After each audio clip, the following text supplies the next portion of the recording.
nderuar dhe miq të pranishëm.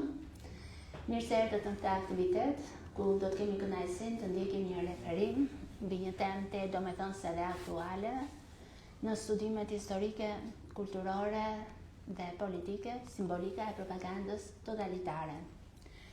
Në fakt, në çdo sistem, veçanërisht në ato totalitare, propaganda gjithmonë ka shërbyer dhe shërben akoma si një mjet i fuqishëm për ndërtimin e realitetit ideologjik dhe formosimin e mendimit publik.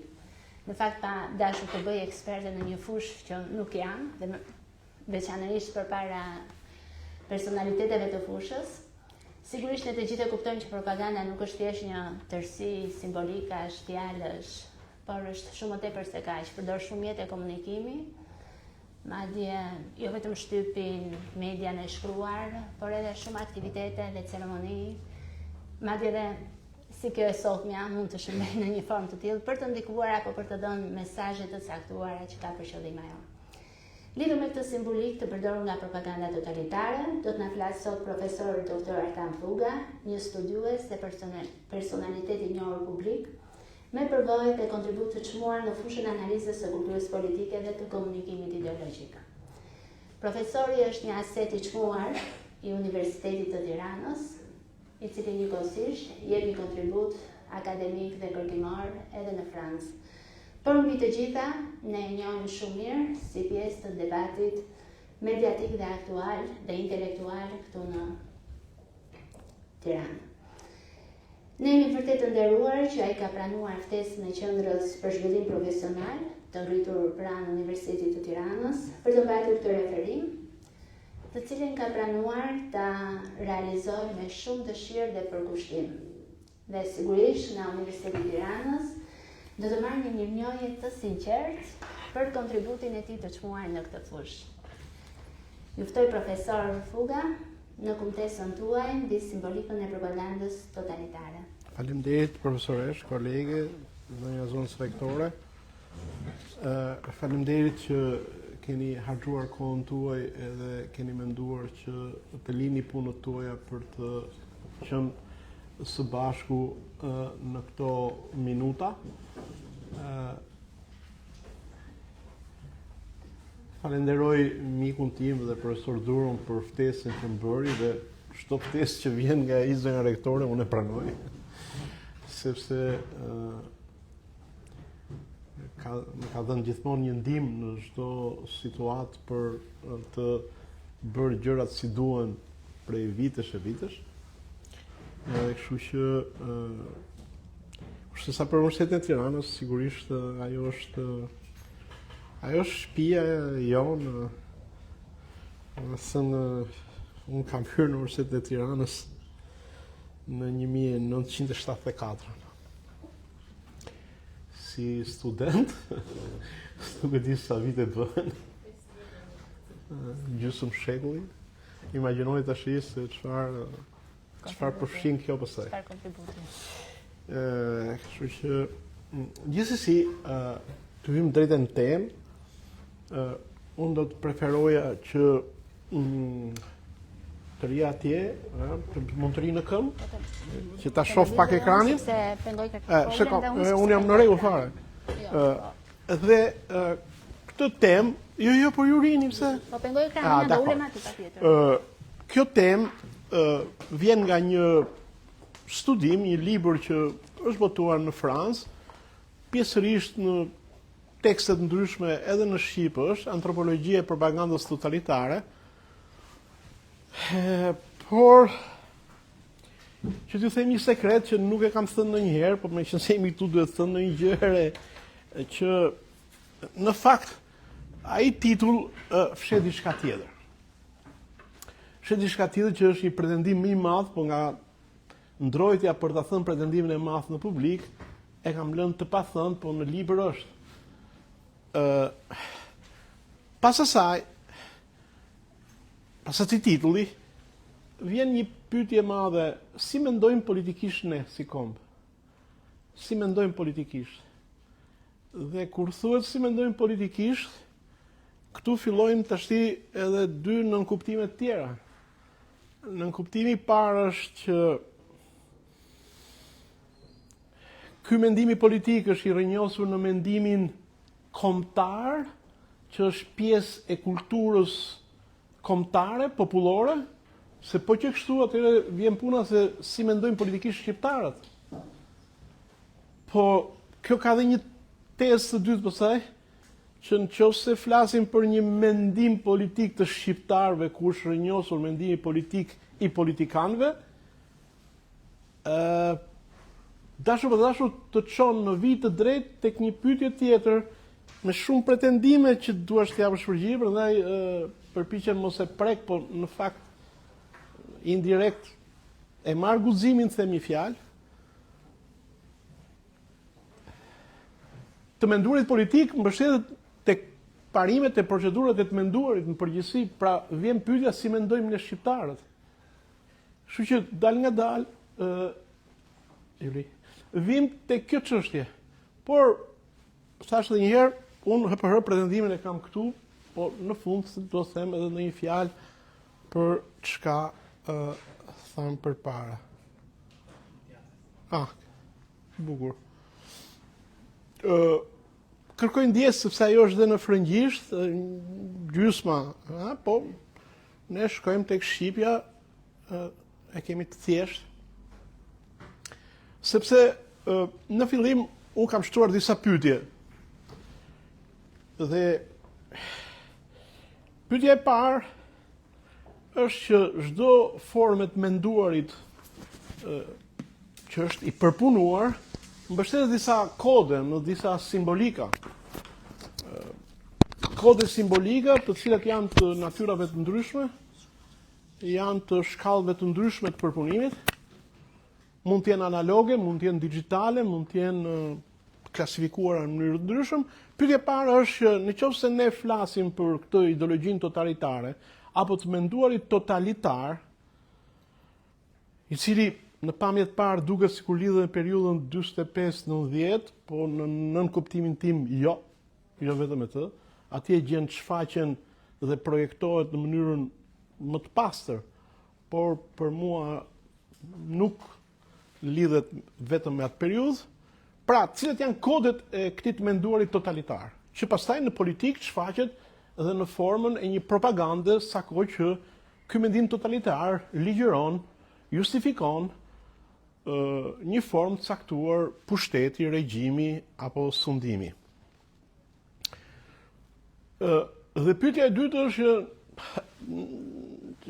normalisht asnjë formë mendimi nuk lind në një çast. Dihet që janë produkte kolektive të kohës, që nuk kanë etapa të ndara, kaq kollaj, kështu që nga vjen kjo ideologji totalitare, ose po ta shpreh pak më me guxim, pak nga pak, nëse bëjmë marrëveshje që të pranojmë modestinë e paraqitjes, që nga vjen ky lloj mendimi, se ky nuk lind në një çast. Nuk lind ky në 29 nëntor apo 28 nëntor 44. Dhe me çfarë mekanizmi ai vjen, seleksionohet, ruan të kaluarën, por heq edhe nga e kaluara të gjitha ato që nuk i përshtaten në kohën aktuale. Dhe po prap pyetja e tretë ka të bëjë me një çështje që lidhet me këtë që dihet në shoqëri nuk ka vetëm një formë pushteti, ka disa forma pushteti. Këto forma pushteti janë koherente me njëra tjetrën apo janë heteroklite, që njëra funksionon me një logjik, tjetra me një logjik tjetër. Këto janë pyetje që ndofta politikanët nuk i bëjnë, në shprehjet politik nuk bëhen.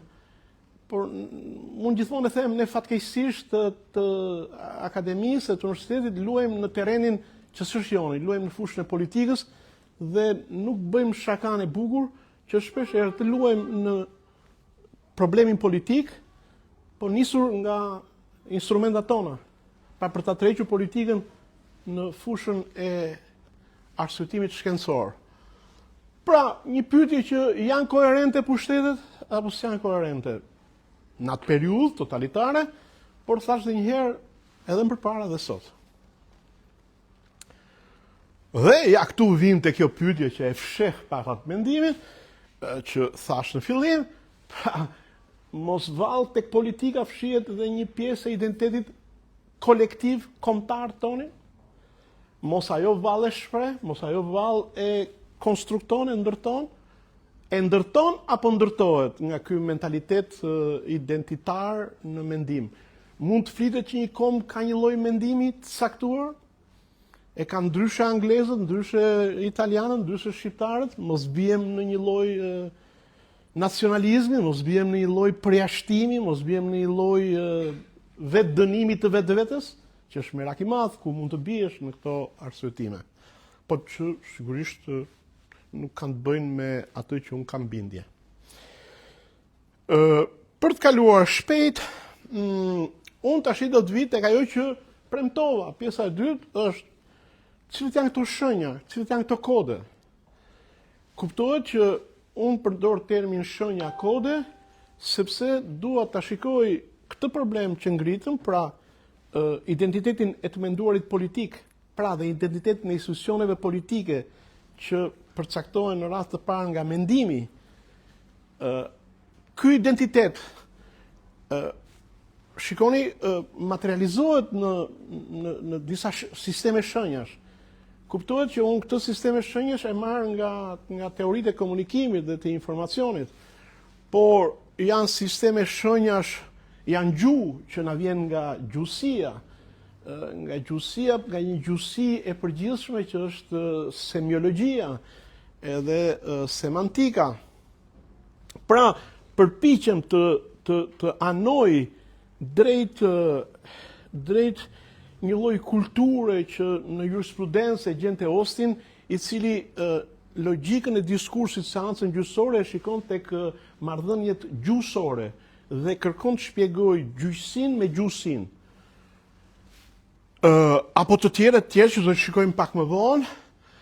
Pra, shikoni që një përpjekje është për të përdorur termin korrespondencë që na vjen nga, desha të them, nga një simbolik matematikore. Pra, është një lloj mobilizimi që në fillim terminologjik për ta zbërthyer faktin politik dhe mendimin politik në një kompleks pasqyrash të cilat vijnë nga një ndërdisiplinaritet i shkencave umane. Dhe këtu tash jam përpjekur të gjej dhe analizoj ato korrespondencat e simbolikave të saktuara. Para se sa të them këtë, dua t'ju rrëfej që për të arritur në këto përfundime, sigurisht ne të gjithë jemi në fushën e kërkimit edhe të gjithë kemi bërë nga këto gjëra, sigurisht janë analizuar mira tekste politike, domethënë mira fjalime, reportazhe, fjalë përshëndetëse, artikuj, pamflete, vepra letraro-politike të autorëve të ndryshëm shqiptar, dhe kjo është bërë në një kohë kur nuk ishte digitalizuar kultura tekstuale, e cila s'është as sot. Shqipërisë, gabimi më i madh për mua dhe ajo që unë kam qenë kritik me Akademinë e Shkencave, ka qenë që në fillim duhet digitalizuar tërë tekstologjia në Shqipe, pastaj të bëhet një fjaloriri. Jo të bëhet një fjaloriri me skedat e viteve 70-80, ndërkohë ku kemi një teknologji të re që mund ta bëjë këtë punë. Po unë këtu kam punuar me teknologjinë e syve, sepse nuk ka pasur asnjë teknologji tjetër kur unë kam ndërmarrë këtë punë që mund të më lehtësonte automatizimin e informacionit.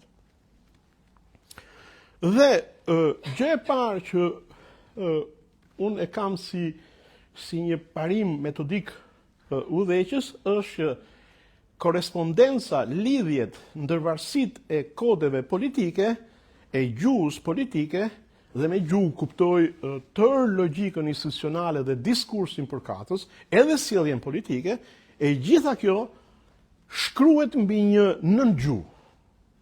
Pra, kodet politike shkruhen në disa nën kode, të cilat qëndrojnë të fshehura. Shumë më vonë kam parë një punim shumë të detajuar dhe analitik të Chomskit, i cili thotë që në çdo fjali që ne themi ka qindra fjalit në nënkuptuar. Pra, kur them që jemi në mbledhur në sallën e Senatit, Rektoratit, për të bashkëbiseduar për një temë të caktuar, kjo fjali përmban 10 qindra fjalit tjera pa cilën ajo nuk mund të thuhet. Që është rektorati, që është diskutimi, që jemi ne si kolegë, cilat ne nuk i themi, po të gjitha mbështeten këtu. Edhe është një misteri trurit njerëzor se si artikulon një fjali, duke seleksionuar në të nuk e sa të milion të miliardën sekond të gjitha këto fjalit të tjera të cilat i mban të fshehura dhe që pyetja është që nuk dihet se ku qëndrojnë, sepse në tru nuk janë. Ku janë, ka shpjegime nga më të ndryshme se ku mbahen, ku ruhen, çfarë roli lën truri e tjera me radhë. Po, unë sy aty se s'është puna ime kjo. Pra, sisteme korrespondense midis kodeve politike dhe një gjuhë tjetër. Cila është kjo gjuha tjetër? Ajo që unë kam parë nga materialet, që kam kaluar në sit, ka qenë që kodet e sistemit politik kanë korrespondencë me kodet që shprejnë antropologjinë e organizmit biologjik. Truri, Komiteti Qendror i Partisë, Koka, Partia Komuniste, Krau Djath, Organizatët e Masave, Syri, Ministria e Brendshme, Sigurimi, organet e diktaturës, veshët, shisat, grushti, ushtria, armatosur, shpatullat, punojësit, punëtorët, fshatarët, gjaku i ri, të rind, mikrobet e trurit, elemente e trupit, elemente shpallur armiq, jashqitjet, më falni, elementet tradhtar, azilantët, ata që futën në ambasada, e ku diun e tjera, dhe kjo vazhdon. Pra, kjo lidhje është parë në qindra dokumenta, të cilat janë situr për të arritur në këtë skem. Dhe ajo që vjet të re në skem, kemi një sistem kodesh X, një sistem kodesh Y, të cilat janë në funksion të njëra tjetrës. Po the njërin nuk kupton tjetrën.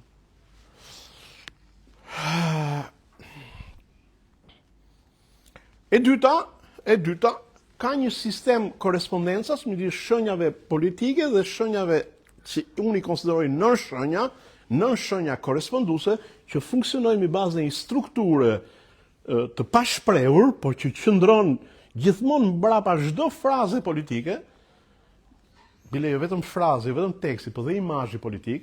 Unë jam përpjekur të studioj dhe pankartat që qarkullonin me vizatime, me piktura, me imazhe të ndryshme gjatë manifestimeve, ato shfaqen edhe në gjuhën e simboleve vizuale. E dyta, vënë raport kodet edhe simbolet politike, të shprehurit politik, mendimit politik, me kodet që shprejnë aktorët klanik. Është një nështres e dytë e mbajtur fshehur, jo me qëllim, por sepse aty flitet për politik, nuk flitet për familjen, e megjithatë sistemi shenjave, kërkojnë ndjes. Çfarë ndodh këtu?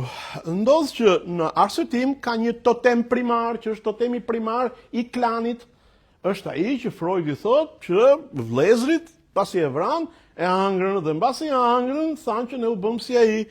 Totemi primar që për rastin shqiptar, si një totem primar, si një origjinë pak nebuloze, po që është e nderuar, dhe të gjithë gjejmë lidhjet atje, duam t'i gjejmë, populli kombut i lirët si nocion abstrakt e kështu me radhë. Po ka një stërgjysh që është Gjergj Kastrioti. Pse e quajmë stërgjysh? E quajmë stërgjysh ose gjyshi Kastrioti. Askush nuk e quajnë Skënderbeun gjyshi. Ama themi ne jemi niprit e Skënderbeut, niprit dhe stërniprit. Po tham ne jemi niprit dhe stërniprit e Skënderbeut, që është njëra herë përdorur në dekada të tëra, bile që nga kohë e rilindjes, desha të them, atëherë Skënderbeu del gjyshi. apo stërgjyshi, po doni ju. Po ka një baba. Ka një baba, sepse klani ka një baba, familja klanike ka një baba, dhe ky baba, babai është udhëheqësi kryesor komunist, i cili ka dhe bitë e tij, bitë partisë, qytetarët individual, të cilët midis tyre janë vëllezër, dhe kemi dhe kodin e nipave, nipa në raport me Gjergj Kastriot Skënderbeun, atë, si thuash, metaforën tonë nacionale shumë të rëndësishme, shumë nderuar. Por gjithsesi nuk është ky problemi është që ka një korrespondencë tash midis x1-shit, y1-shit dhe pastaj x2, y2 e njëjta lidhje funksionale. Njëjta lidhje funksionale, sigurisht kur përpunohet një tabel, kur përpunohet një lidhje funksionale, lihen më njanë rastësitë, nuancat, disa individualitete dhe shikohet ajo prirja kryesore. Sigurisht për të krijuar atë që unë mund ta bëja edhe me anë të një kurbe, po nuk doja të shkoja deri tek kurbëzimi dhe vizualizimi matematikor i këtyre korrespondencave metaforike, sepse do ishte tepër dhe do ishte shumë cinike, por gjithsesi ka një gjuhë që tashti mbështetet në dy nëngjuhë tjera. Njëra është biologjike, antropologjike, e trupit njerëzor, tjetra është klanike dhe totemike. E cila gjuha klanike nuk shfaqet vetëm brenda vendit, po shfaqet edhe jashtë vendit. Dhe jashtë vendit në arenën ndërkombëtare kemi totemin primar klasik të marksizm-leninizmit, kemi babain kryesor i cili ndryshon, herë është Tito, herë është Stalini, herë është ky është ai. Kemi një vëlla të madh gjithmonë që është aleati i cili na mbron. Kemi vëllezërit që janë popujt e vendeve socialist në atë kohë e kështu me radhë, dhe motrat që janë Partitë Komuniste, përdoret parti motra, popull vëllezër, ku diun se çfarë, që vazhdojmë për shkak me popullin turk, vazhdojmë të quhemi popull vëlla apo ku diun etj. E treta dhe e fundit, e cila është një nëngjuhë logjike dhe miqtë e mi frankofon që shoh këtu me njëherë, po dhe tjerë sigurisht e lidhin me strukturën, me Levi-Strausin, me Bourdieu, me Foucault e tërë me radhë, kemi një nëngjuhë që është gjua dhe nëngjuha e strukturës logjike, e cila nga njëra anë bashkon sistemin simbolik, klanik dhe atë antropologjik të trupit në një të vetme dhe krijon dhe harmonin me mendimin politik dhe me metaforat politike. Këto unë e quaj strukturë kolektive si një formë e pastër mendimi, si një mënyrë mbi të cilën procedon mendimi politik, por jo vetëm politik, por dhe i cili lidhet me organizmin biologjik që dihet se konsiderohet një strukturë, apo me familjen që nga Levi-Strausi konsiderohet se funksionon si një strukturë. Cilat janë karakteristikat e kësaj strukture? Asnjë element nuk funksionon dot më vete. Kjo është e para. E dyta, e tëra, totaliteti mbisundon çdo element të saj, individualitetin, dhe struktura ndërtohet me disa nivele në formë hierarkike, ku çdo mbi nivel kontrollon nën nivelet që ka brenda organizimit vetë strukturor. Pra, të gjitha elementët janë njëkohësisht të sunduar dhe sundues, me përjashtim të majës. Është një sistem i mbyllur në vetvete dhe çdo element ka një funksion të veçantë, të pazëvendësueshëm nga të tjerët, përndryshe po që se kërkon të zëvendësojë funksionin e një elementi tjetër, nuk ka dobi dhe përjashtohet apo konsiderohet i panevojshëm. Komanda jepet nga koka, është i ndërtuar mbi bazën e sistemit nervor qendror, kurse organet e tjera i binden këtij sistemi nervor qendror dhe sa më shumë zbret mesazhi nervor qendror, aq më shumë ato organe i binden kokës edhe trurit. Tani, e gjitha kjo paraqitje, pra, e cila ka këtë hipotezë, është e mbështetur mbi një punë empirike, thash, nuk e di sa zgjati, me vite, por sigurisht nuk me erdhi kështu nga koka. Është ajo që gjithë e dim ne, kërkojmë në sistemin bibliografik për të parë se cilat janë referencat ku ne mbështetemi. Dhe fillimisht siç e përmenda, tek punimet e Claude Lévi-Straussit janë mbështetur shumë, dhe këtu kam marrë një citat të tij tek vepra mendimi, si ta përkthej Juli, i egër, jo sauvage, në kuptimin i egër, po i primitiv. Në këtë kuptim, ku ai thot, mënyra se si njeriu reflekton, mënyra se si njeriu mendon, reflekton marrëdhënien e tij me botën dhe me njerëzit. Pra, mënyra se si arsyetohet është një procedim që në një farë mënyrë riprodhon marrëdhëniet njerëzore. Në teksti që unë kam dashur të marr këtu është se nëse jetojmë në një shoqëri klanike apo të ndërtuar nga marrëdhënie klanike, do të kemi patjetër dhe një mendim i cili reflekton këtë lloj organizimi shoqëror. Adorno, në veprën e tij Teoria freudiane dhe traditët e propagandës apo bazat të propagandës fashiste, në një moment të veprës tij thot, i shkollës Frankfurtit ai, thot kuptimi autoritar i bashkësisë popullit përputhet saktësisht me përkufizimin e Freudit si një grup ku imazhi i liderit anasjelltas ndërtohet sikur të ishte ai babait fillestar të bashkësisë.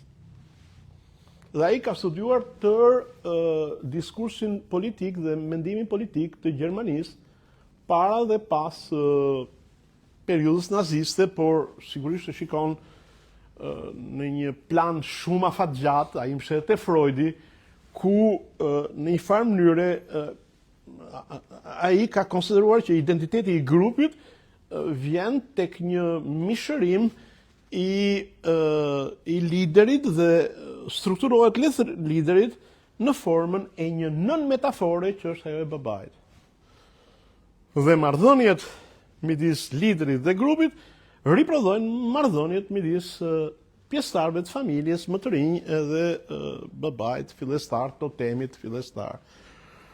Kemi Marshall McLuhanin që vjen nga teoritë e komunikimit, themeluesi i shkollës së Torontos në teoritë e komunikimit, i cili dihet që formulën e tij bazë e ka që mediat janë zgjatime të trupit, por nuk duhet marrë thjesht për mendimin tim në kuptimin që mediat, si televizion, si radio, si platforma sociale apo platforma tjera, me media kuptojnë të gjithë instrumentat që përdor njeriu në botë, duke përfshirë dhe shtetin, duke përfshirë dhe familjen, duke përfshirë të gjithë elemente kulturës materiale, në fund nuk janë veç se të ndërtuara në atë mënyrë që riprodhojnë në formën e zgjatimeve trupin e njeriut dhe vijnë tek struktura antropologjike e gjithë kulturës, ajo që Hawkins e quan antropi, kulturë antropike, që do të thotë kudo në çdo mënyrë të menduarin ne riprodhojmë trupin ton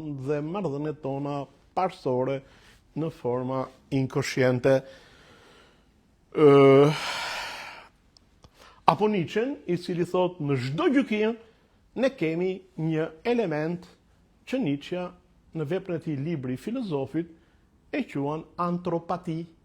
Antropati që do të thot kur njeriu vendos në një strukturë logjike, në një fjali, një raport saktuar midis subjektit, këpujës dhe predikatit, bën atë që është një paradoks logjik, bashkon të pangjashmet duke i quajtur të ngjashme dhe duke i lidhur me foljen është që krijon një identitet të pangjashmeve duke i konsideruar si të ngjashme. Dhe këtë e bën në atë formë që riprodhon asgjë tjetër veç se mënyrën se si njeriu shef botën pra vë njeriu në botë dhe prandaj e quhen një lloj psikopatologjie njerëzore që qëndron në bazë të logjikës dhe Nietzsche e quhen antropati, të cilën e kanë marrë tërë filozofët e matematikës, sidomos në botën gjermane, si Cassirer e tjerë me radhë, të cilët edhe matematikën e lidhin pikërisht me këtë identitet që krijohet në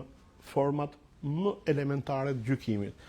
Po, ja ku e kemi këtu Hawking, i cili thot është parimi antropik.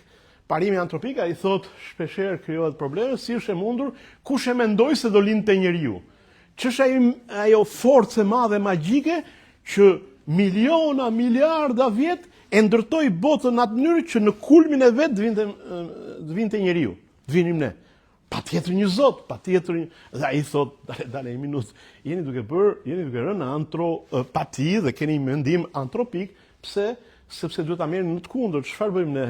Ne e marrim sikur gjithë bota e kaluar donte të vinte atje ku ne jemi sot. Pra nisemi nga vetja jonë për të kuptuar gjithë historinë e botës. Në fakt ne jemi një nga miliarda mundësitë që mund të krijoheshin në këtë botë kaotike, kaq të gjerë, apo një nga mundësitë, si të thuash, një pafundësi mundësish të cilët u realizuan dhe duhet parë jo nga ne për të parë të kaluarën, por duke e parë ardhjen tonë si një gjë krejt rastësore e cila erdhi në një univers i cili nuk kishte asnjë qëllim intelektual të parapërcaktuar. Freudi gjithashtu nuk ka punuar, sikurse e dim, jo vetëm i parimin e babait dhe parimin e nënës, pra përsëri një aktor social dhe familjar të fuqishëm, por nuk është puna se është vetëm një faktor familjar koncepti i nënës, por është një faktor ku fëmia e krijon këtë marrëdhënie dhe këtë strukturë psiqike, siç thot Claude Lévi-Strauss, një strukturë psiqike mbi të cilën ngrihet struktura e mendimit, sepse struktura e mendimit nuk mund të ngrihet pa një parastrukturë psiqike. Dhe është marrëdhënia e fëmijës, bebes vogël, të sapo lindur me nënën, dhe Freudi thot që kudo njeriu kërkon imazhin e nënës vet, po nuk po hym këtu thjesht për të legjitimuar sadopak atë punë dhe atë hipotezë që unë ngre këtu. Ne kemi Chabin, i cili në një vepër themelore të tij në planin social, antropologjik dhe kulturor, shqiptarët mes perëndimit dhe lindjes, nuk thot tjetër veç se thot fisi, forma zgjaruar e familjes madhe, shpreha më thjesht e individualizmit kolektiv. Përdor termin individualizëm kolektiv. Dhe unë dua të tërheq mjeshtrin e madh Chabin në anën time dhe them një nga format e identitetit ton, edhe të formave tona të menduarit në përgjithësi dhe pastaj në politikë, sikurse u pa edhe në prezantimet e slajdeve përpara, është se ne kemi një lloj individualizmi kolektiv që po ta shikosh në kultura të tjera mund të jetë ndryshe, por gjithsesi Chabej thot këtë gjë. Dhe shton, po prap në këtë gjë, në këtë vepër, thot por ne po hym në një fazë të re. Cila është faza e re? Faza e re është që klani, fisi po shpërbëhen. Dhe ai aty supozon, të lutem, faleminderit. Dhe çfarë thot Chabej aty? Ai thot që kjo mënyrë organizimi që është klani, fisi, familja kolektive duke u shpërbër, ne po hym në një fazë tjetër, thot ai në atë kohë, të procesit shoqëror, i cili është një bashkësi kombëtare nacionale.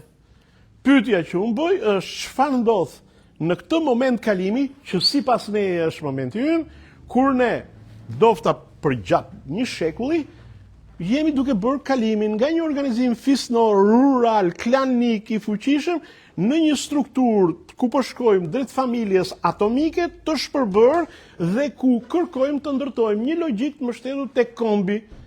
Në ç'më mënyrë këto lëvizimi njëra tjetrën, krijojnë probleme me njëra tjetrën, po sipas meje, ndofta kjo shpjegon edhe një kaos që ne kemi në shoqëri sot.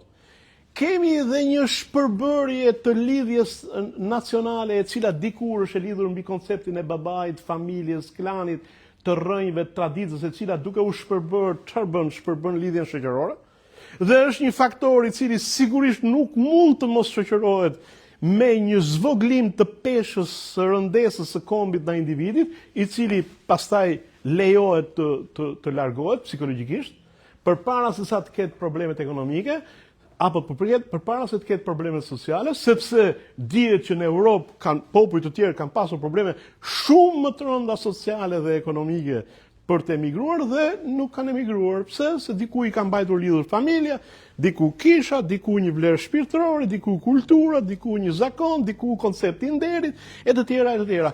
Ne për mua, po është një supozim që kam guxuar ta shkruaj, po e them me gojë, që mua më duket që ne jemi në këtë fazë kulturore, kemi një shpërbërje të nuklit kulturor, dhe në qoftë se politika ne na thot, jo po ikin sepse ne kemi Evropën, jo po se integrimi, jo po se drejtat qytetare për të lëvizur, pjesa kontradiktore thot, jo po se është vështirësia ekonomike, jo po se është drejtësia në këtë gjendje, jo po se s'ka shëndetësi, të gjitha këto janë të vërteta apo mund të jenë të vërteta, mua s'm duhen fare, këto janë opinione. Sa kohë që janë mbështetur në kërkime shkencore, unë ajo që them është që ka një zbërthim kulturor, ka një, si të thuash, një shpërbërje kulturore si rezultati i kësaj faze. Dhe nisur nga kjo, unë them që historia, në veten time, mbas edhe ju jeni dakord ose e thoni dhe ju, po dhe kam shprehur dhe e shpreh dhe marr reagime shumë negative që shkojnë deri në sharje që historia e Shqipërisë nuk është histori e politikës.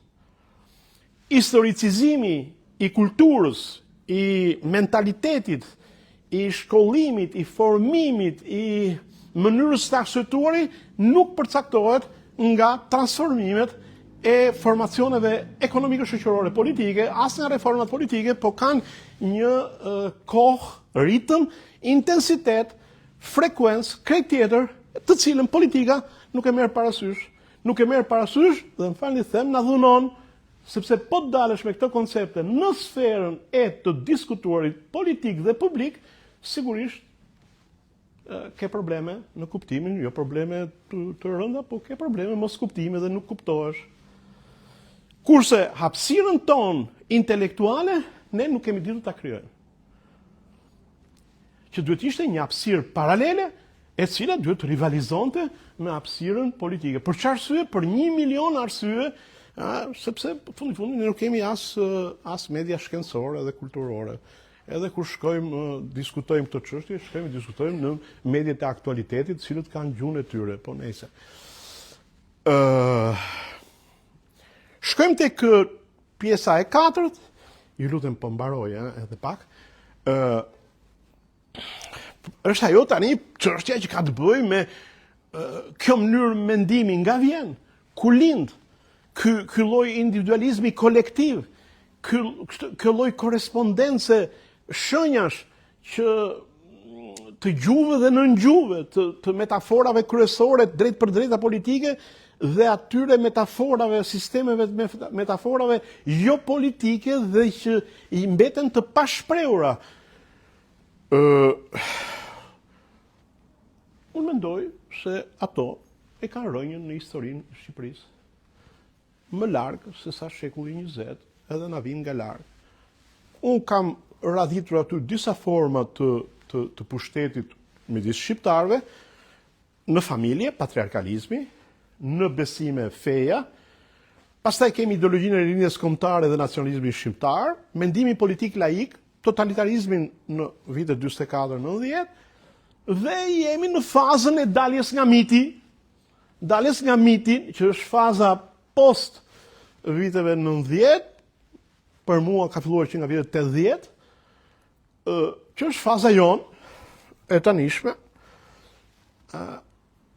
Unë jam përpjekur, përse kam studiuar në këtë mënyrë, këtë fazë, kërkon një punë të jashtëzakonshme tash për të hyrë prap ligjërimeve, edhe s'është më puna ime. Por aty këtu kërkoj të gjej se çfarë zvendëson kolektivitetin e klanit, të fisit, të familjes. Një nga metaforat kolektive, shumë të fuqishme që është përdorur sidomos në 15 vitet e fundit, është koncepti i ekipit. Ne jemi një ekip. Ne jemi një ekip që në kupton se jeta politike dhe sociale është një lojë ku ekipi ka një trajner, lojtarët luajnë njësoj si strukturat e trupit, çdo lojtar ka funksionin e vet, askush nuk mund të luajë jashtë logjikës së ekipit, ka një trajner që trajnon anëtarët e ekipit, që mund t'i nxjerrë dhe jashtë, mund t'i shesi, mund t'i marri, mund t'i riblejë etj. Po se kam studiuar nga afër teorinë e lojës dhe të ekipit, po është një nga format që të gjithë ne e dim se ka një prezencë. Një prezencë, unë pastaj jam marrë me veprat e këtyre personaliteteve të kulturës sonë, që kanë krijuar gjithsesi dhe atë letërsinë që na jep identitetin ton, dhe jam përpjekur që në veprat e tyre të gjej a ekziston kjo korrespondencë që unë paraqita përpara jush, dhe shikoj që në pjesën më të madhe sigurisht ajo ekziston, ku lidhja i gjakut e vëllezërve, babai i kombit, shumësia e pushteteve kërkoj ndjes. Më falni.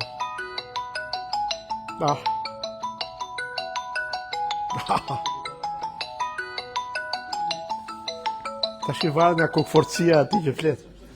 Ja, ta mbyll, kërkoj ndjes se duhet mbyllu telefoni. Më falni. Por nuk do të qëndroj shumë këtu, unë do shkoj tek ajo që Shqipëria është quajtur shpeshherë nën, zonjë rënd. Kreu i kombit apo i fisës, babai, gjymtyrët vëllezërt e një gjaku, shqiptarët e trojave, shpeshherë përdoret opinga ku diun që janë vëllezërit masat popullore, kërthiza apo vatra e kombit kryeqyteti, po pap niprit që vjen nga lart. Shikoni një poezi të Gjergj Fishtës, nga Lauta e Malësisë. Knjaz Nikollës me hin Shqipni, deri ka dan vendi me dritë, deri në kështjellë të Rozafatit, natë udhë Shkodrën në kryt Shqipërisë, po nuk hin emri i Zotit derisa t'ja gjallë nipi Kastriotit. Del nipi me njerë. Po mund ta gjesh në qindra poezi. Tas Drenit, Çajupit, Naimit, po. Shikoni Pashkovacat, gjithë e dim. Shqipëria mira, Shqipëria më Shqipëria mira, Shqipëria kush ka qitë me kryet një, ti ke pas qenë një zonjë rënd, burrat e dhellë thrishin nan. E njëjta. Por, thash, kam hequr nga këto, madje edhe koncepti i fesë është ndërtuar mbi këtë bazë tek shqiptarët. Unë s'jam absolutisht dakord që feja nuk ka luajtur një rol në krijimin e shtetit shqiptar, në nacionalizmin shqiptar, sikurse vazhdon kjo dogmë të sundojë në albanologjinë shqiptare, është një gjë e turshme, që shqiptarët kanë pasur besim të përcipt, se feja ka qenë në duar të armiqve të popullit shqiptar etj. Këto janë gjitha të vërteta në një farë mënyre, aq sa janë të vërteta, po ka një pjesë tjetër të vërtetash, të cilat injorohen dhe është e turshme për mendimin tim të vazhdohet me to. Pse? Sepse, sikurse mund ta dini më mirë se unë, koncepti i Zotit shpeshherë është përpunuar në atë mënyrë që nga njëra anë të jetë në përputhje me mentalitetin kulturor shqiptar, nga ana tjetër i shërbejë qëllimeve politike të shqiptarëve në kohë të caktuara. Ta zëm ai që drejton kombin apo lëvizjet, ku diun është i dërguar i qiellit. Që do të thotë kontrolluesi i qiellit, pra krijuesi, Zoti, ka një mendim të veçantë për atë që do drejtojë shqiptarët. Është një koncept fetar, të cilin ne ja anashkalojmë. Fati hyjnor i shqiptarëve. Pra mendohet për një fat hyjnor që i çon shqiptarët drejt pavarësisë, drejt lirisë, drejt mbijetesës, e ka të shkruar fati. Orët e shqiptarit e ka te Lauta e Malësisë, ku krijohet një lloj neoplatonizmi, sikur orët diku në qiell flasin me njëra tjetrën dhe drejtojnë si me fije ato kukullat e teatrit Kukullës drejtojnë lëvizjet e shqiptarëve për të quar drejt pavarësisë. Ose panteizmi i Naim Frashit, ku Shqipëria dhe Zoti janë një, besimi në Zot si një kontratë kolektive fetare, pra gjendet e njëjta korespondencë midis tyre. E përfundimet, unë s'kam në i përfundim për të bërë, sepse i thash gjatë kohës, ai përfundim që unë kam, po e kam në formë në një më tepër të një shprese për të shkuar edhe për të evoluar studimet në këtë drejtim, thënë që e para që të bëhet një analizë e mbështetur në shkencat sociale e politikës dhe kulturës politike dhe institucionale në Shqipëri. E dyta që ajo nuk na vjen vetëm nga shkenca politike, por kërkon një përqasje ndërdisiplinare, cilën fatkeqësisht ne në fakultete nuk e kemi, sepse ne vazhdojmë që çdo fakultet është ndërtuar në mënyrë monodisiplinare dhe çdo katedër është ndërtuar në një logjik monodisiplinare. Më të keqja është se këtë e kërkon ligji në radhë të parë, i cili kërkon që departamentet krijohen në mënyrë monodisiplinare, që unë tregova këtu, por po gjatë tregoj që kjo me atë s'është e mundur të bëhet asgjë. Dhe gjithë problemi është se tashti departamentet ndërtohen mbi bazë atyre që quhen object oriented, pra orientohen tek objektet dhe jo te disiplinat. Po që shkosh ti thuash këtë për punën e ligjit për arsimin e lartë, të thonë që pse kritikon kote, ku di unë se çfarë. Ndërkohë që bota po ikën në drejtime të tjera, të cilët ne duhet t'i ndjekim, por ajo kërkon një transformim të ligjit patjetër dhe pastaj edhe të kulturës dhe të kuptimit. Ajo që unë doja të thosha veç tjerave është që në qoftë se ne kemi këtë kulturë politike dhe në qoftë se ne nisemi nga teza shumë e njohur dhe weberiane që një kom formsohet në radhë të parë nga aksioni vet politik dhe nga dëshira për të jetuar bashkë, atëherë a mund të mendohet që këto forma të mendimit kanë përbërë dhe një lloj identiteti kombëtar tonin? Kjo është një pikë pyetje, dëshira do ma kishte që të kërkohet në këtë drejtim, por problemi i fundit që unë them është ai që e preka pak përpara, edhe me këtë po e përfundoj, mos vallë jemi në këtë fazë kalimi kulturor nga një model në një model tjetër, i cili na krijon të gjitha ato shqetësime edhe në politikë, dhe në kulturë, dhe në marrëdhëniet shoqërore, edhe në raport me integritetin e individit te kombi e kështu me radhë. Kjo mbetet një pikë pyetje. Unë në kokën time them se po, por nuk jam në gjendje ta provoj, t'ja demonstroj tani. Faleminderit shumë.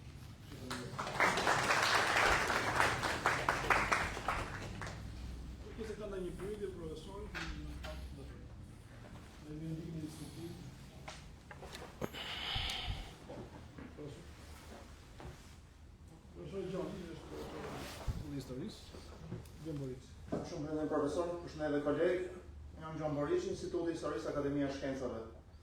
Sigurisht do vija patjetër të dëgjoja, se lidhet edhe me studimin në fundin që unë kam kryer, që është i proces votimi tani, mënyra se është vendosur sistemi 44-49 në Shqipëri, besoj të dalin të javë të nëntorit apo në fund, nuk e di.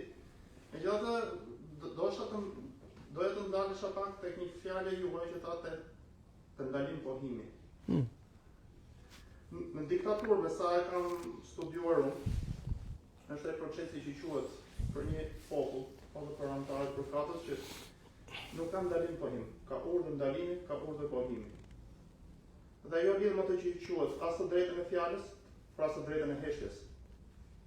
Dhe në sistemet diktatoriale, tek ajo që ju thatë me të drejtë, sit simbolika, unë mendoj që kjo është sit simbolika e parë dhe e vetme.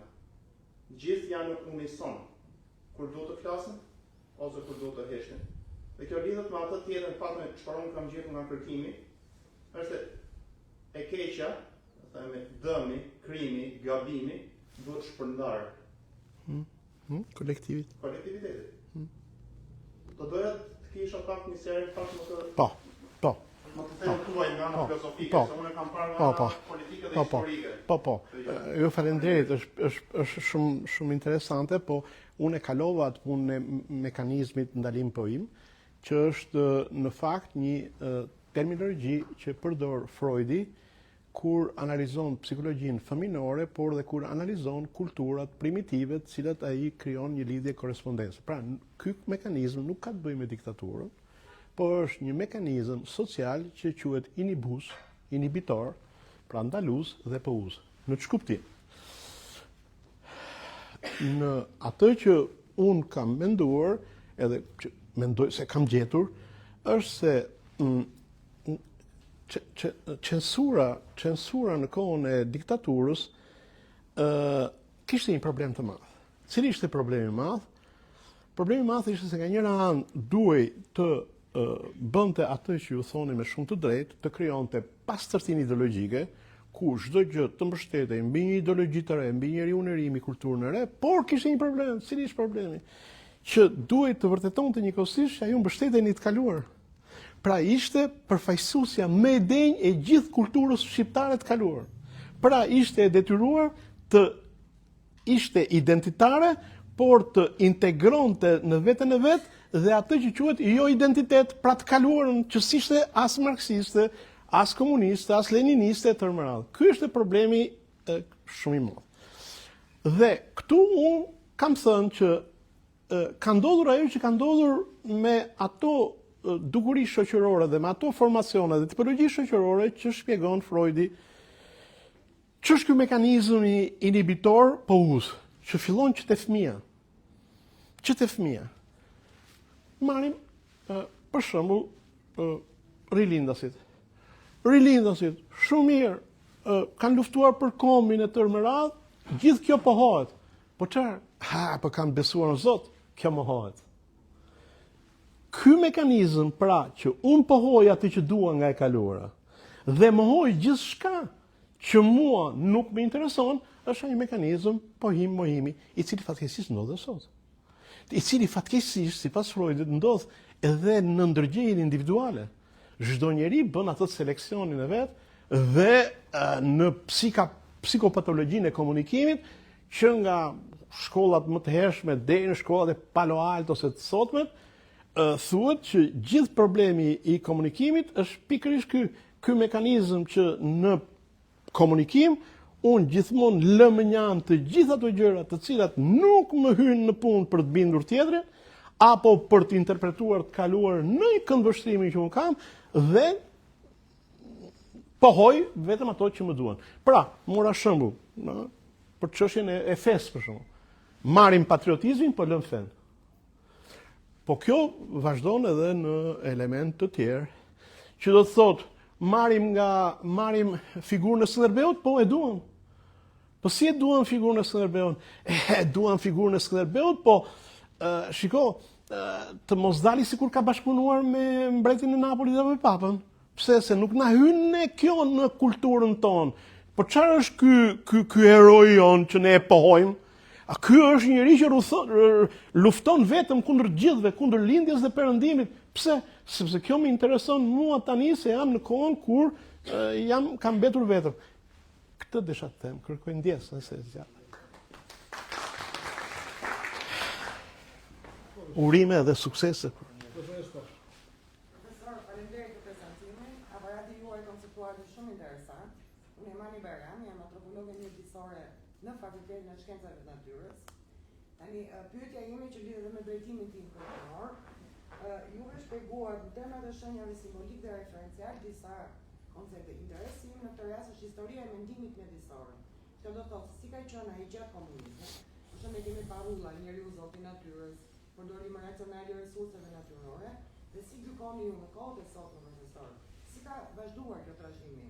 Pra cilat janë le të themi honat e kësaj trashëgimie në termat e mënyrës se si trajtohet mjedisi sot, në terma simbolik, por shumë flasim sot për zhvillim, modernizim. Nuk e di ajo më qartë. Shumë po. Unë s'kam përgjigje për këtë, se di, nuk e di këtë. Faleminderit shumë për pyetjen, edhe por unë s'jam marr fare me këtë gjë, edhe nuk kam as elementet konceptual për ta zgjidhur këtë gjë, por për të dalë nga situata në mënyrë të ndershme pak shumë, desha të them vetëm këtë për të hapur bisedën. Fatkeqësisht apo un kam një libër tani që një lloj romani, roman, po them se lloj romani se është turp ta thuash, duhet të jesh shkrimtar të bësh roman. Po jam marrë me mitin e krijimit të Adamit dhe Evës. Dhe kjo më ka detyruar të futem në studimet të kulturave të lashta hebraike, të shikoj pak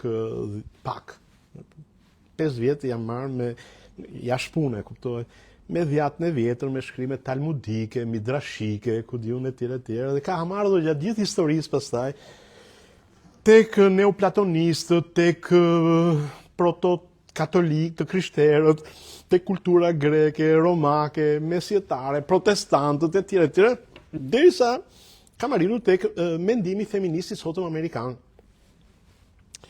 Dhe çfarë bëjnë këto feministët amerikane?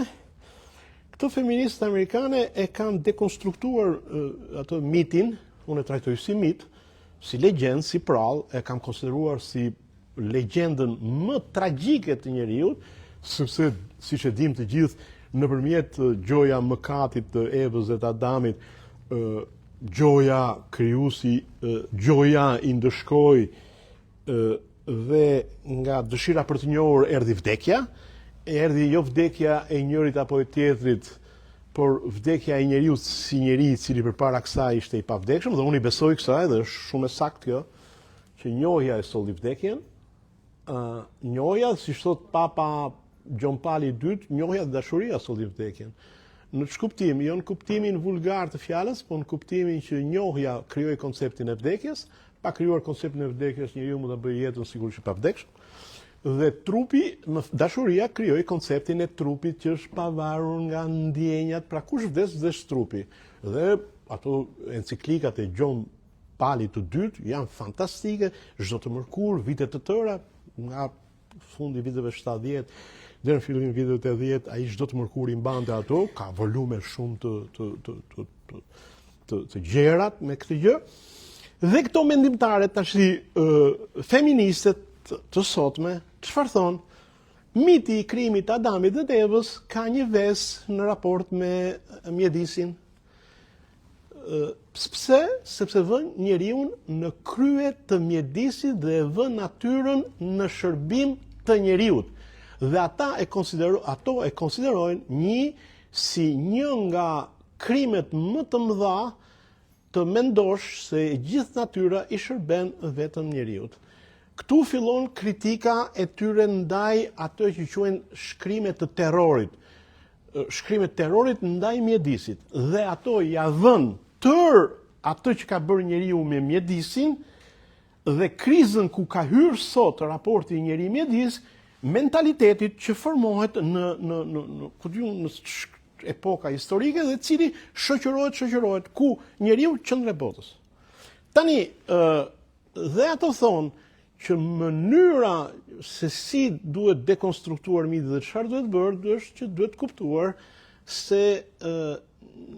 se njeriu mund ta përdori mjedisin, po duhet njohur e drejta mjedisit për një logjik më vete dhe e vetmja mënyrë për njeriu që të përdori mjedisin është që të respektojë këtë mjedis, ligjet e tij e tërë. Tash në epokën e diktaturës, unë mendoj që ka qenë sunduese racionaliteti marksist, që do të thotë ne marrim rendimente të larta, ne duhet të fshim të gjitha pyet i bëjmë tokë bujësore, ne duhet tjerë me radhë. Pra, nëse do t'i përgjigjesha, ka qenë pikërisht kjo, një lloj racionaliteti i mbështetur në besimin se njeriu është në qendër të botës. Ato kërkojnë të dekonstruktojnë këtë dhe thonë që njeriu do ta psojë në qoftë se do vazhdojë në këtë mënyrë që burri do dominojë gruan, Adami Evën.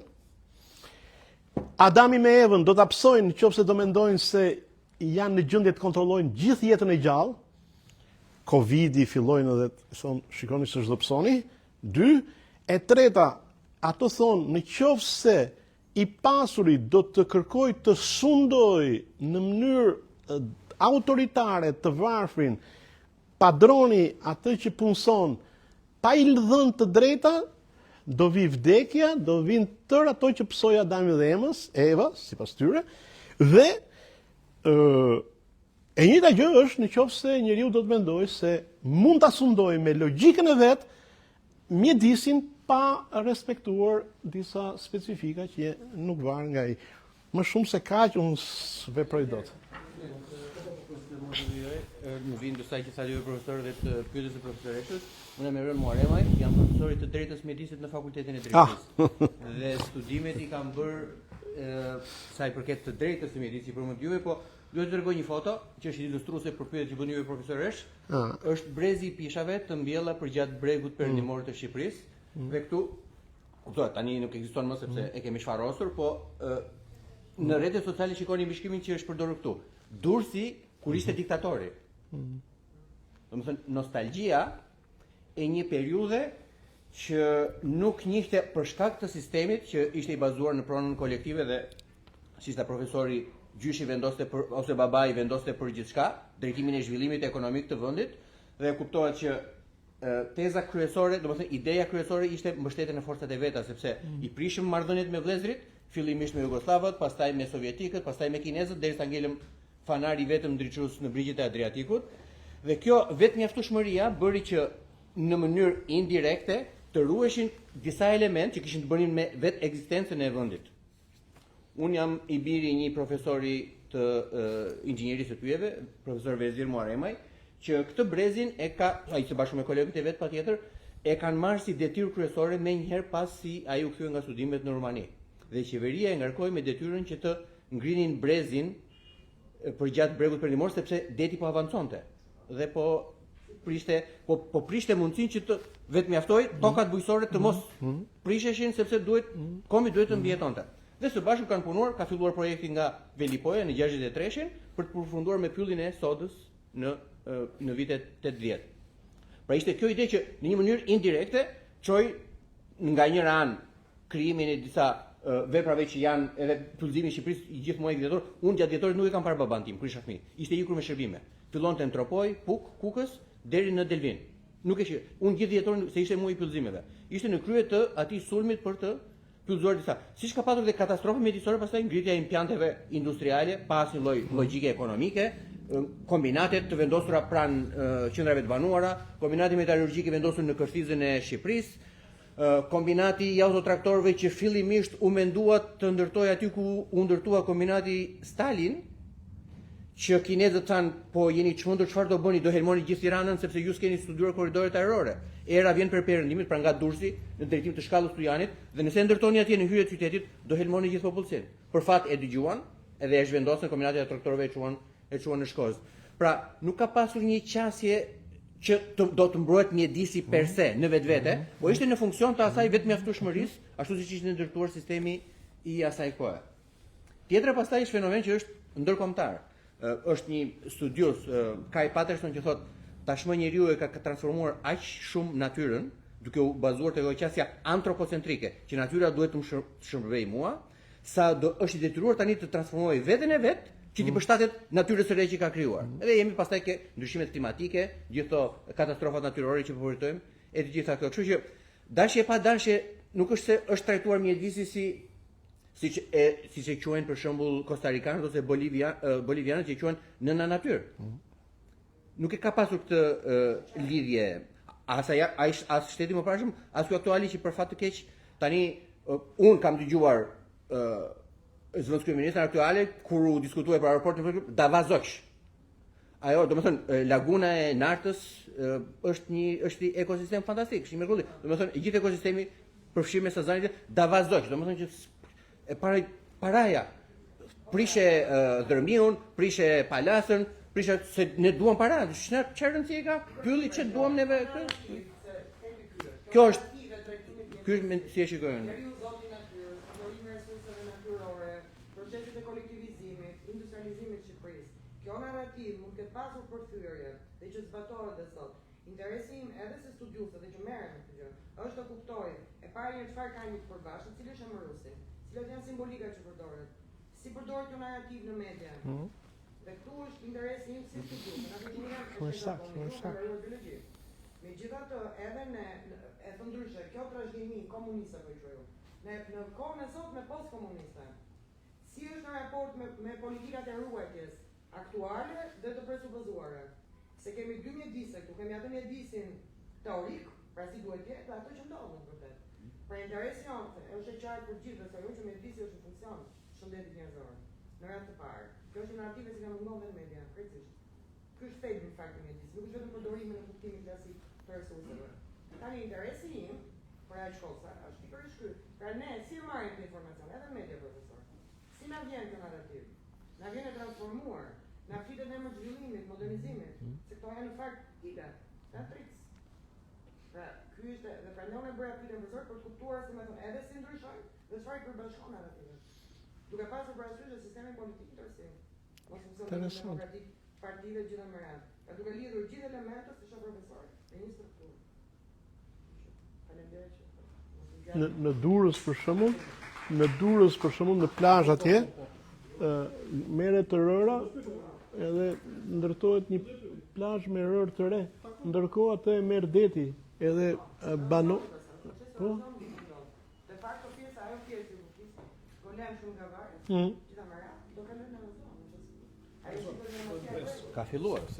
Nuk është më 28.748 km2 Shqipëria. Profesor, ka një kurcë. Kemi dhe një drejtor të rëndësishëm ka një pyetje. Dhe mentori. E kemi drejtor, kemi mesazh drejtor. Po e di. E du t'i këtam, diti.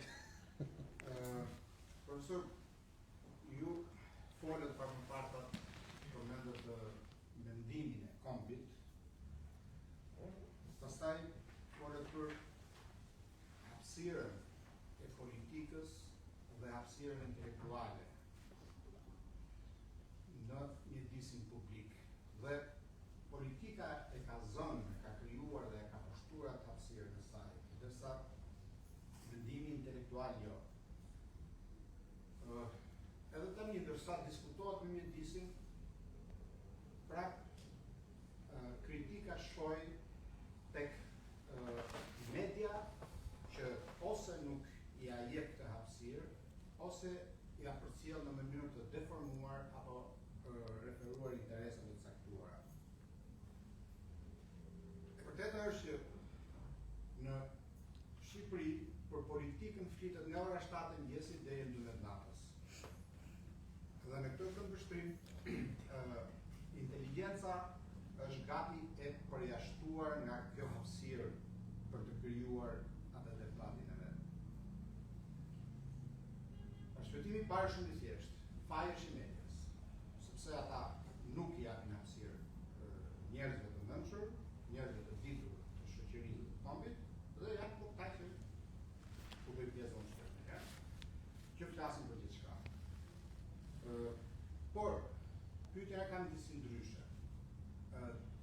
Mendimi intelektual nuk është të thënë që është mendimi më i shitshëm në publik.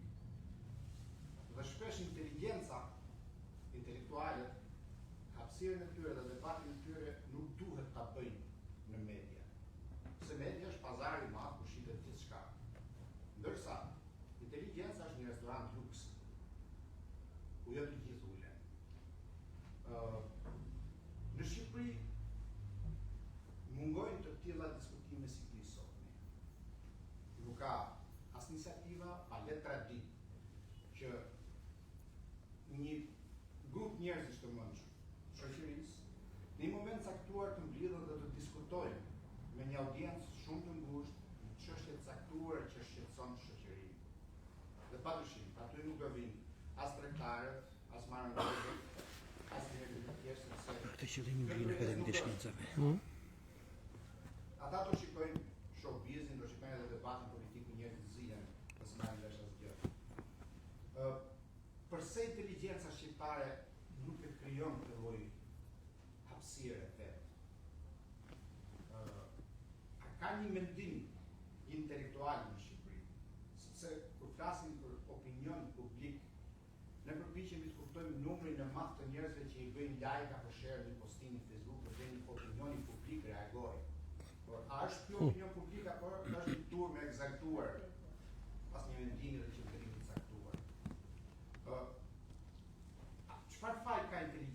çfarë përgjegjësi e ka? A ndjen përgjegjësi inteligjenca shqiptare kur shoqëria nuk është në rrugën e duhur, kur ka një problem dhe duhet ta thotë. Unë nuk numëroj dot më shumë se gishtat e njerëz dorë. Njerëz të nivelit lartë që reagojnë në mënyrë publike, kur nuk janë dakord për një gjë, në si është edhe një profesor ata këtu. Mendoni dhe kam formën e pyetjes pra.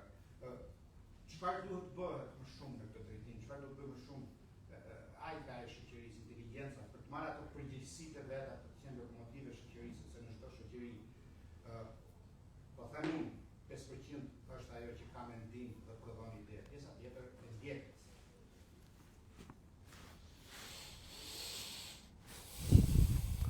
Çfarë të them? Këtë drejt. Këtë drejt. Çfarë të them? Mbase kolegët kanë ndonjë mendim kështu po. Mentori dashur, është edhe një dakord jam me ty, dakord. Për median e kështu nuk fajin e kemi ne, është e qartë. Fajin e kemi ne. Nëse flasim term faj. Por unë mira keq nuk i besoj qëllimeve të mira. Në kuptimin që është një profesoresh apo profesor që ndodhet atje edhe ka një mendim në formë idealiste, nuk pyet as për fëmijët e vet, as për karrierën e vet, as për asnjë gjë dhe shkon te trotuari i kryeministrisë e fillon kritikon e bën e ku diun se çfarë. Kësaj nuk i besoj shumë, në kuptimin që mund të ndodhi, po nuk është kjo rruga. Më tepër se sa kjo, unë mund të them këtë gjë që provat i kam që inteligjenca pengohet që ta thotë fjalën e vet. Pengohet. Dhe gjë e parë të bërë është që të gjejmë kush e pengon dhe pse pengohet. Për shembull, desha të them që kam bërë një studim për mënyrën se si i legjiferon, i nxjerr ligjet kuvendi. Legji s'ka njerë një ekspertizë të vazhdueshme të gjerë nga ekspert, intelektual e të mëradh, por edhe kur bëhen grupet e interesit që konsultohet gjoja projekt ligji, merren që janë prosë politike dhe bëhet ajo gjë. Çka do të thotë që ti e përjashton atë mendim. Shikon mënyrën se si i jepen titujt. Titujt shkencor i jepen po të bësh një artikull në Zanzibar për ku diun në infrashin, e plotson kriterin edhe ti bësh çfarë dush. Edhe një në ku diun në një vend tjetër, një revistë që e kanë krijuar atje për marca para.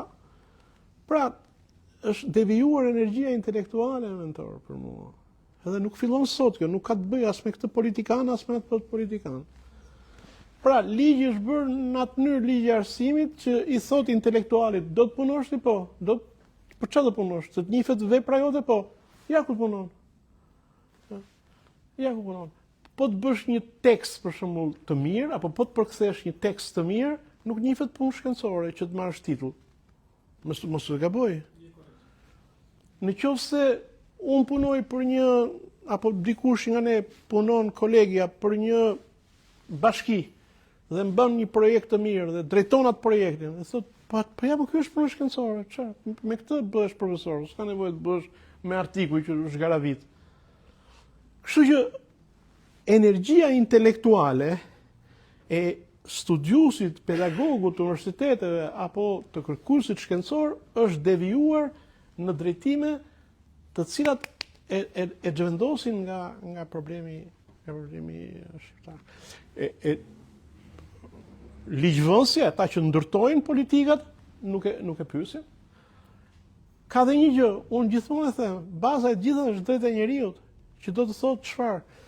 Do të thotë që ai profesori apo profesoresha, ka ca fëmijë që ai dali atje duhet që të drejtat e tij qytetare të jenë të siguruara, që çfarë do të thotë ai nuk pëson. Nuk pëson të vllajt, të babait, të gjyshja, të gjyshit, të pronat, të kjo.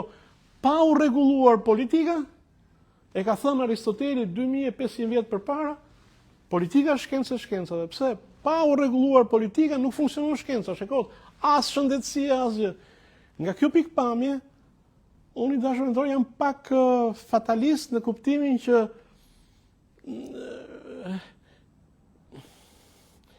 problemi është politik dhe qytetar, pastaj vjen problemi intelektual. A mundet që intelektualizmi ta shty përpara çështjen qytetare dhe drejtat e njerëzit? Po mundet, po, ama me këto vështirësi. Dhe aq sa bëhet. Ne kemi situatën ku një pjesë shumë e madhe e atyre që formohen ikin nga Shqipëria. Edhe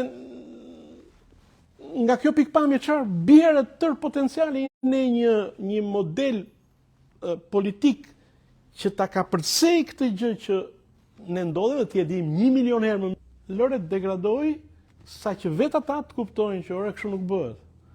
Mund t'jetë e gjatë, mund t'jetë shumë e vështirë, mund t'jetë me strapacime të papara, me harxhime energjisë, po ndofta mendojmë se 30 vjet për jetën tonë janë shumë, po ndofta për jetën e kombit janë pak.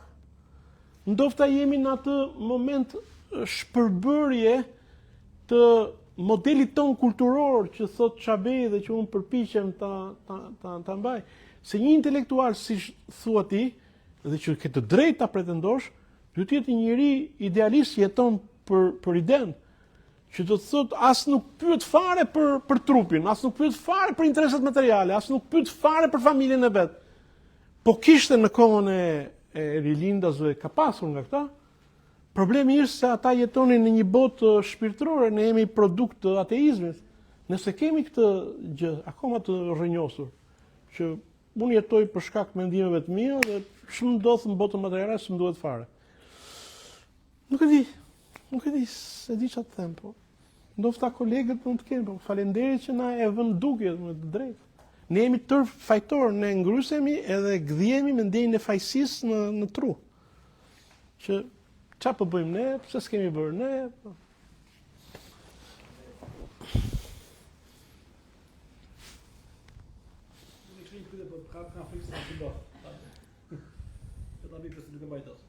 Profesor, imi para luftës, shoqëria e bën me zhvillim feudal. Popullsia shqiptare popullsi individualiste. Ky çfarësia me grupet me tokën. Vjen 44 dhe gjitha këto, çfarësia i jep tokën, reagimi pra është shumë i dobët. Pranon kolektivizimin. Ndë llogaria. Pra, popullsi, shoqëri feudale. Popullsia individualiste. Popullsia do tokën, lu hyn luftë, e merr tokën. 44, 45, 46 ja marrin prapë. Reagimi le për dëshiruar.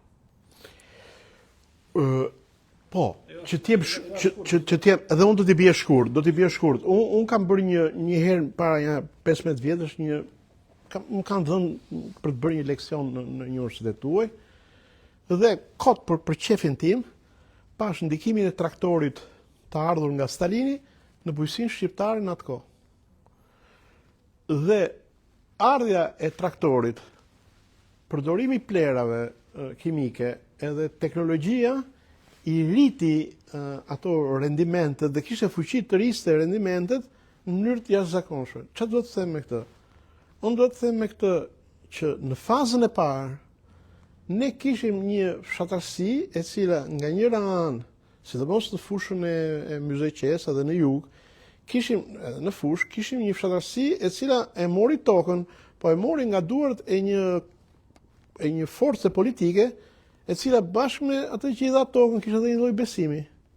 Dhe në këtë moment kur i thuhet që shiko, unë që të dash tokën, unë po të them që tokën do ta kesh, po do ta bësh në mënyrë kolektive dhe ne do të sjellim edhe traktorin dhe të punosh, kjo për mua ishte një argument shumë i fortë, e para. E dyta, i tha që shiko, se 1/6 e botës është ndërtuar kështu.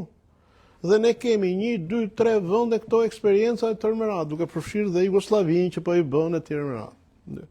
E treta, vazhdon propaganda, që e pe luftën luftën e solli proma private, e solli kjo gjendje kur është kështu. E katërta, fshatarësia nuk mund punonte me atë tokë. Aty ose do fillonte ligji i tregut dhe do të krijoheshin grumbullime të tokës në mënyrë që të krijoheshin parcelat e mëdha, hektarë, sipërfaqe, ose do të drejtojë në këtë mënyrë. Dhe çfarë thot Raymond Aroni, që është një sociolog shumë i njohur i së djathtës franceze, po ta kalon kufit e Francës. Ai thot, çfarë do ndodhte? Do ndodhte përqendrimi i tokës. Dhe përqendrimi i tokës në shekullin e 20 ndodh në dy mënyra, ose në mënyrën kapitaliste, ose në mënyrën komuniste. Po është e njëjta gjë thotë. Problemi është që në ato vende ku komunistët ishin në fuqi, kjo do të zgjidhej nëpërmjet kolektivizimit, i cili në një moment caktuar do të çonte atje ku çoi.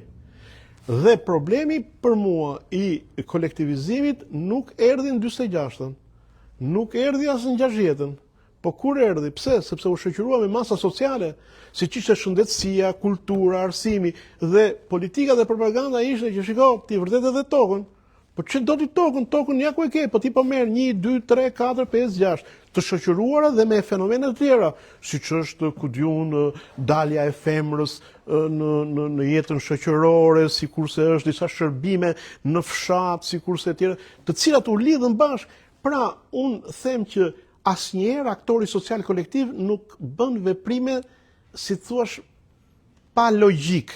Logjika mund të jetë e gabuar dhe mund të dali afatgjat problematike, po në momentin që e bën veprimin e logjikos atë gjë. Mos harrojmë një gjë, imagjino në 46-ën kulakët nuk pranoheshin në kooperativë, sepse i thoshin që jo, ju në këto forma të reja që ne do krijojmë, ju nuk do vini. Dhe fillojnë t'i fusin me zor më vonë, sepse u kuptua që kooperativa nuk ishte. Tani, ç'a ndodh tani? Me kalimin e kohës, filloi që kolektivizimi të krijojë probleme. Dhe këtu kemi rezistencën fshatare. Rezistencë fshatare që ne fatkeqësisht nuk e kemi studiuar. Rezistenca fshatare, sidomos në vitet 70-80, ka qenë një nga rezistencat më të fuqishme që unë them se mund të ketë ndodhur ndonjëherë në Shqipëri. Sidomos kur u bë tufzimi. Mbajtja e derit në shtëpi, lopës, ushqimi i kësaj, ku di unë, gjitha këto, çfarë janë këto? Këto janë rezistenca. Që do të thotë, historia e fshatërisë shqiptare mbas viteve 75 është një histori rezistence. Dëshira për t'ikur nga fshati, çfarë është? Është pikërisht për të thënë që unë nuk jetoj dot më këtu. Ku di unë, gjitha këto format që janë. Pra, unë kështu e shpjegoj këtë proces.